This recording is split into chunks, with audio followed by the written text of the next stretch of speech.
Back to our channel charming Charvi. మీరు కనుక నా ఛానల్ ఫస్ట్ టైం చూస్తున్నట్లయితే ప్లీజ్ లైక్ చేయండి, షేర్ చేయండి, సబ్స్క్రైబ్ చేసుకోవడం అస్సలు మర్చిపోకండి. పక్కనే ఉన్న బెల్ ఐకాన్ క్లిక్ చేయండి. నేను పెట్టే ప్రతి వీడియో నోటిఫికేషన్ మీ ఫోన్కి అనేది వచ్చేస్తుంది. ఈరోజు నా వీడియో ఏంటంటే ఆల్రెడీ నేను నా వీడియోస్లో ఆయిల్ మేకింగ్ వీడియో ఒకటి పెట్టానండి, హెర్బల్ ఆయిల్ మేకింగ్. అది వచ్చి ఇన్ఫ్యూజర్ ప్రాసెస్తో చేశాను అనమాట. ఇప్పుడు వచ్చి వేడి నూనెతో ఎలా చేసుకోవాలో ఈ వీడియోలో చూపించేస్తాను.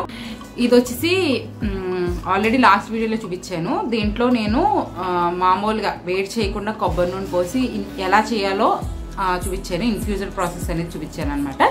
ఇప్పుడు వచ్చేసి ఇందులో వేడి నూనె వేసి ఎలా చేసుకోవాలో చూపిస్తాను. ఇది వచ్చేసి ప్రాసెస్ 2 అనమాట, హెర్బల్ ఆయిల్. అలా చేయడానికి ఇలా చేయడానికి తేడా ఏంటంటే, అలా చేస్తే అందులో ఎన్నిసార్లన్నా ఆయిల్ వేసి వాడుకోవచ్చు, 4-5 టైమ్స్ అలా ఆయిల్ వేసి వాడుకోవచ్చు. బట్ వేడి నూనె వేస్తే ఒకసారి యూజ్ అవుతుందండి, మళ్ళీ యూజ్ అవ్వదు.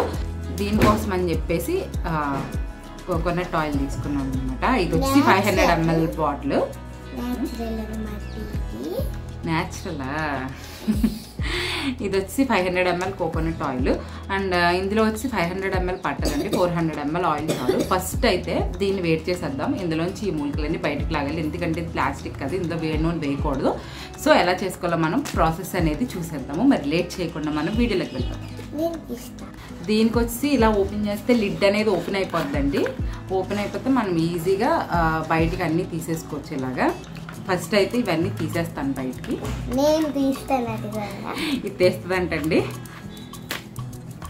ఇప్పుడైతే నేను లిడ్ ఓపెన్ చేసేసి ఇవన్నీ తీసేస్తాను. ఇట్ట తయారయ్యేనే మీరంతా. చార్వి తీస్తుందంటండి.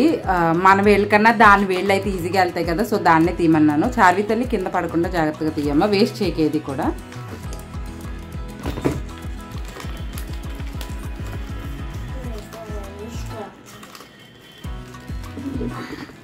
మెల్లిగా అంతా ఒకసారి లాగా కొంచెం కొంచెంగా లాగాలి.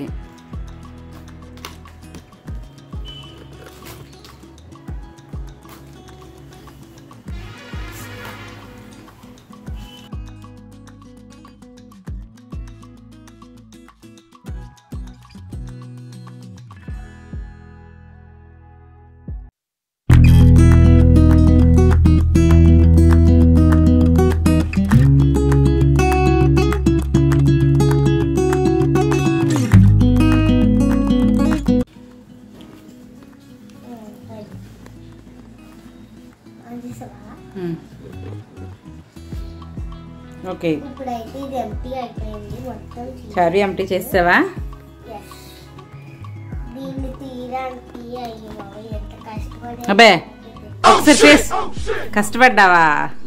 అబ్బే అన్నీ పెట్టుకుని కొబ్బరి నూనె ఇందులో వేసేస్తానండి. మా చార్వి వేస్తుందంట. వేసి ఇందులో 500 ml అవసరం ఉండదు, కొంచెం వదిలేసి వేస్తున్నాను నేను. లాస్ట్ టైము 500 mlకి అదే కొంచెం ఉందంతే, చాలా వరకు పట్టేసింది అందులో. సో అలాగే వేద్దాం అనుకుంటున్నాను ఇప్పుడు నేను కూడా. వెయ్యి ఎందుకు ఆలోచిస్తున్నావు? మొత్తం కాదు, ఇది ఒకసారి ఇది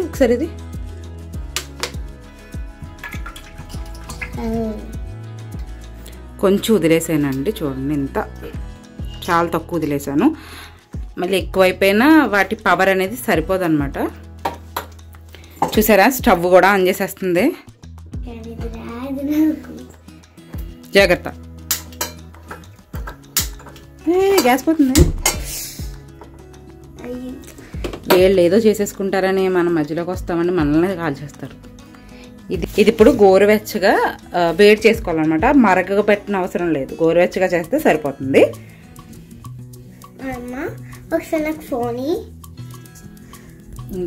జస్ట్ ఒక 2 minutesలో వేడైపోతుందండి. ఆయిల్ హీట్ అవుతున్న స్మెల్ కూడా వస్తుంది అనమాట. సో అలా అయ్యే వరకు కొంచెం నేను స్టవ్ ఆఫ్ చేసేస్తున్నాను, ఎందుకంటే వేడిగా అయ్యింది. క్వాంటిటీ పడద్దు అంత ఆయిల్ తీసుకున్నాను, ఎందుకంటే చల్లారిపైకి ఇందులోనే వేసేస్తాను వడపోసి. సో ఆయిల్ అయితే హీట్ అయిపోయింది. ఇప్పుడు ఇవన్నీ తీసుకెళ్ళి ఇందులో పెట్టేస్తాను. ఏంటమ్మా? అసలు ఏ పనిలోని కూడా అండి చెయ్యను అని మాట రాదనమాట. ఇలాంటి పనులకి బుక్ తీయమంటే మాత్రం ఏమంటావు చెప్పు?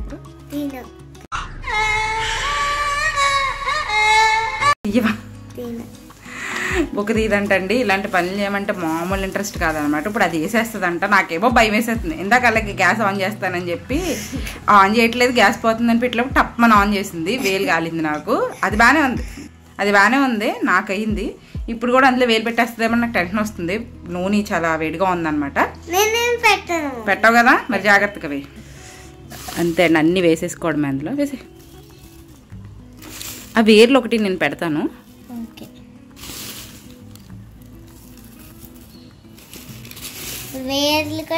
ఇది కింద పడేయకు మరి, ఏమీ కొంచెం కూడా పాడైపోదు. అసలుకైతే మీ దగ్గర ఏదైనా గ్లాస్ జార్ ఉంటే ఈ వేర్లు ఇవన్నీ తీసి ఆ గ్లాస్ జార్లో పెట్టుకుని అందులో వేడి నూనె పోసేసి అలా వదిలేసుకుంటే ఇంకా బాగా దిగుతాయండి అందులో ఉన్నాయన్నీ అనమాట. నా దగ్గర ప్రస్తుతానికి ఏమీ లేక ఇలా చేస్తున్నాను నేను. మీ దగ్గర ఏమైనా గ్లాస్ జార్ ఉంటే మాత్రం అలాగే చేయండి, అప్పుడు ఇంకా బాగా దిగుతుంది అనమాట. ఎందుకంటే ఇప్పుడు ఇందులో పెట్టింది కాసేపు ఉంచాను నేను, ఆయిల్ చల్లారే వరకు. తర్వాత ఆయిల్ ఇవి కూడా మళ్ళీ అందులో వేసాను, కానీ అటు ఇటు పని ఎక్కువైపోద్ది అనమాట. అదే గ్లాస్ జార్లో ఈ వేర్లు పెట్టేసుకుని అందులో ఆయిల్ వేసి వదిలేసుకుంటే హ్యాపీగా దాంట్లోంచి తీసుకుని వాడుకోవచ్చు అనమాట. సో మీ దగ్గర అలా ఉంటే అలా చేయండి. నా దగ్గర ప్రస్తుతానికి లేక నేను ఇలా చేశాను అనమాట. అండ్ ఇంకోటి ఏంటంటే ఇవి మీరు ఎక్కడికన్నా వెళ్ళినప్పుడు తెచ్చుకుంటాం కదా, అవి ఎక్కువ రోజులు అలా వదిలేసేయకండి. ఎందుకంటే అందులోది పెద్ద దిగదనమాట. మీరు అప్పటికప్పుడు తెప్పించుకుంటూ ఉండండి. మీకు దగ్గర ఏరియాలో ఏమన్నా దొరికితే. దూరం నుంచి అది తెచ్చుకున్నప్పుడు 1-2 అంతకు మించి తెచ్చేసుకోకండి. ఎందుకంటే వేడి నీళ్ళలో వేసినప్పుడు మనం ఒకసారి వాడి పాడేస్తాం కదా అన్నట్టు ఇంకో 2-3 తెచ్చుకోవచ్చు. బట్ ఎక్కువ రోజులు నిల్వ ఉండటం వల్ల అందులో ఏమీ దిగట్లేదు అనమాట. అన్నీ తొంటర పనిలే మా చారిది. ఇది తీసేస్తుంది అంటండి, చింపేస్తుంది. చూడండి మళ్ళీ ఎలా అవుతుందో. చూస్తున్నారా వాడి చేష్టలు, వాడి బిల్డప్ కదండి. ఆయిల్లో ఇవి బాగా పొడుగుగా ఉన్నాయి కదండి, ఆయిల్లో ములగట్లేదు. సో కట్ చేసేస్తున్నాను. నేను ఒక స్టిక్ తెచ్చా మిక్స్ చేయడానికి, అది ఏదమ్మా కింద పెట్టింది. యాక్చువల్గా అయితే ఇది మా అక్కని అడిగానండి, అది చెప్పింది, నేను మర్చిపోయాను అనమాట. ఇలా డైరెక్ట్ వేసేసాను. వేసేయడం వల్ల ఆయిల్లో డిప్ అయ్యట్లేదు, కాలిపోతుంది ఒక పక్కనేమో. గిన్నె వెడల్పుగా ఉండటం వల్ల అవన్నీ ములగట్లేదు అన్నమాట అండి. అందుకే అయ్యో నేను అనుకున్నాను గ్లాస్ జార్ తెప్పించుకుందాం అని చెప్పి మర్చిపోయాను అనమాట. అందులో అయితే హ్యాపీగా అన్నీ అలా ఉంటాయి, వేడివేడి నూనె పోసేసుకోవచ్చు. ఇదేమో ప్లాస్టిక్ బాటిల్ ఆయే, ఏమన్నా వేడి నూనె పోసుకుంటే మంచిది కాదు కదా, ప్లాస్టిక్ అనేది కొంచెం మెల్ట్ అవుతుంది అన్నట్టు ఇంకా నేను ఇలాగా చేశాను అనమాట. ఈ హెర్బల్ ఆయిల్ బాటిల్స్ చాలా చోట్ల దొరుకుతాయండి. ఒక్కొక్క బాటిల్ అయితే వేడి నూనె పోయిగానే అది రెడ్ కలర్లో అవుతుంది అనమాట, అందులో ఉన్నాయన్ని దిగి. నేను తెచ్చుకున్నది మాత్రం ఇది గ్రీన్ కలర్లో అయిందండి. వేడి నూనెలో పెట్టేసాం కదా అని ఇవన్నీ పాడేయకూడదు అనమాట, మళ్ళీ అందులోనే ఉంచేసేయాలి. ఇంతే అండి, ఇవన్నీ ఇందులో వేసేసి మొత్తం ఆయిల్ అంతా చల్లారిపోయే వరకు మూత పెట్టేసి వదిలేస్తాను అనమాట. అప్పుడు ఇందులో ఉన్న సారం అంతా దిగిపోద్ది. మళ్ళీ మొత్తం దిగాక కలర్ ఎలా చేంజ్ అయిందో ఏంటో చూసేద్దాం. ఇప్పుడు పైన మూత పెట్టేస్తాను. ఆయిల్ అయితే చల్లారిపోయిందండి. ఇప్పుడు దీన్ని వడపోసి ఆ సేమ్ బాటిల్లో వేసేస్తాను. చూడండి నూనె ఏ కలర్లో ఉందో. ఇది లైట్ గ్రీన్లో మారిందనమాట. నేను 400 గ్రామ్స్ కోకోనట్ ఆయిల్ వేసాను కదండి, అందులో సగం కూడా రాలేదనమాట వడపోస్తే. ఎందుకంటే ఆ వేర్లకి ఆ ఆకులకి అన్నింటికి పట్టేసుకుంటుంది నూనె, అందుకని చాలా తక్కువ వచ్చింది. సో ఎంత వస్తే అంత ఫస్ట్ వడపోసాను. లాస్ట్ టైం చేసినప్పుడు ఆ వేరులోనే రోజ్మేరీ ఎసెన్షియల్ ఆయిల్ వేసాను, అది నాకు కలిసినట్టు అనిపించలేదు. ఈసారి అలా కాదు, కొద్దిగా ఆయిల్ విడిగా పోసి అప్పుడు ఎసెన్షియల్ ఆయిల్ వేసాక ఇవన్నీ పెడదామన్నట్టుగా ముందు ఆయిల్ తీసేసి వేసేస్తున్నాను అనమాట. ఇందులో ఇప్పుడు నేను రోజ్మేరీ ఎసెన్షియల్ ఆయిల్ వేసేసి అప్పుడు ఆ వేర్లన్నీ అందులో పెట్టేస్తాను. చూసారు కదా, అలా లైట్ గ్రీన్ కలర్లో అయ్యిందనమాట. ఇంక ఇవన్నీ పెట్టాక ఇంకా బాగా దిగిపోద్దండి, ఇంకేమన్నా వస్తుందేమో అని నేను వడపోస్తున్నాను.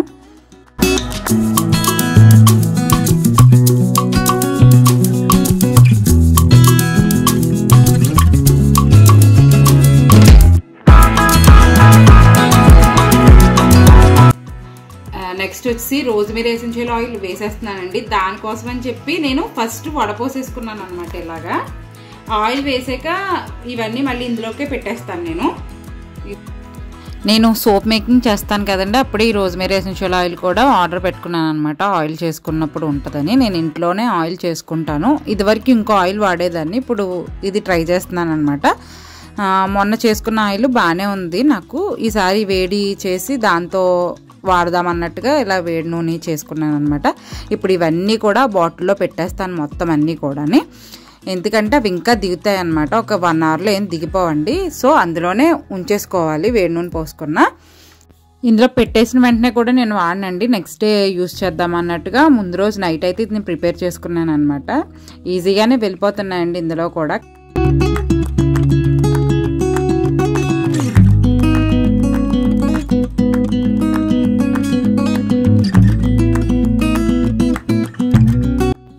ఆయిల్ అయితే రెడీ అయిపోయిందండి. నేను ముందు రోజు నైట్ పోసాను, ఇది తర్వాత రోజు నైట్ అనమాట. ఇప్పుడైతే నేను ఆయిల్ అప్లై చేసుకుంటున్నాను. అంటే నేను herbal hair oil first video పెట్టాను కదా, ప్రాసెస్ 1 అని చెప్పి. అందులో ఒకళ్ళు నన్ను కామెంట్లో అడిగారు అనమాట, మీరు ఎలా అప్లై చేసుకుంటారు, ఎలా మసాజ్ చేసుకుంటారు, అంతేకాకుండా క్లిప్ ఏమీ లేకుండా హెయిర్ ఎలాగా ముడి పెట్టుకోవాలో కూడా చూపించండి అని అడిగారు. నా ఫింగర్ టిప్స్తో నేను స్కాల్ప్ అంతా హెయిర్కి అలా అప్లై చేసుకుంటాను అనమాట. చూస్తున్నారు కదా వీడియో, అలాగే అప్లై చేసుకుంటాను. మొత్తం అంతా అప్లై చేసుకుని ఆ వేళ్లతోనే బాగా మసాజ్ చేసుకుంటాను అంతే. నేనేం దానికోసం ఏమి యూజ్ చేయను. మళ్ళీ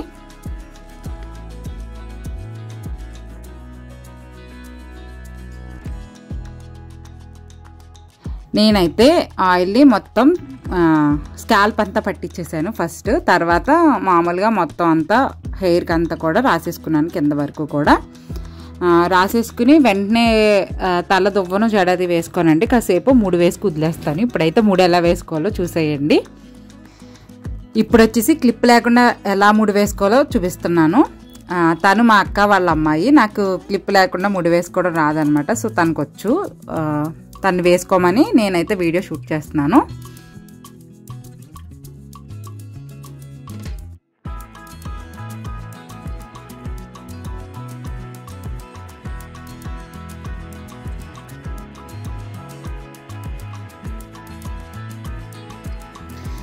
అండ్ ఇప్పుడు వచ్చేసి పెన్సిల్ కానీ పెన్తో కానీ ఎలా వేసుకోవాలి, ఈజీగా ఏమీ లేనప్పుడు ఎలా వేసేసుకోవచ్చో కూడా చూపిస్తుంది. అంతేకాకుండా బయట అమ్ముతున్నారు కదండి అలా స్టిక్ లాంటిది పెట్టుకోవడానికి, దాంతో ఎలా వేసుకోవాలో చూపిస్తుంది అనమాట.